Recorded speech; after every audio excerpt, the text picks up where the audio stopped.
তুমি যখন কোকা-কোলা খাচ্ছ আর টিকটক দেখে সময় নষ্ট করছো, তখন তোমারই বয়সী জার্মানি যুবক সেই কোকা-কোলার বোতল দিয়ে হেলিকপ্টার বানিয়ে কয়েক লক্ষ ডলার পুরস্কার জিতে নিয়েছে। আমার প্রাণপ্রিয় যুবক ভাইদের প্রতি বিনীত অনুরোধ করব, ভিডিওটা শেষ পর্যন্ত দেখো, নিজের ইনোভেটিভ আইডিয়াকে ভেতর থেকে জাগ্রত করো। আমি বলছি না তুমিও আরেকটা হেলিকপ্টার বানাও এই ভিডিও দেখে, কিন্তু একটি ইনোভেটিভ ভিডিও তোমার ভেতরে থাকা সুপ্ত প্রতিভাকে জাগ্রত করবে। তুমি তোমার ফিল্ডে সেরা হয়ে যাবে।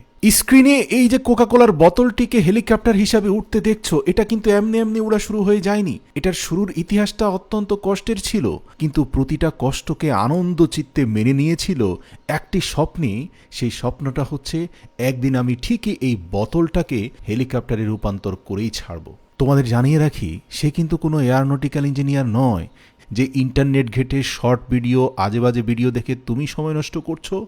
সেই ইন্টারনেট ঘেটেই সে এডুকেশনাল ভিডিও দেখে আজ এই সফলতায় পৌঁছেছে। তার এই হেলিকপ্টারের পুরস্কার স্বরূপ সায়েন্স টেকনোলজি ডিপার্টমেন্ট জার্মান থেকে তাকে পুরস্কার পর্যন্ত দেওয়া হয়েছে। শুরুটা কি হয়েছিল?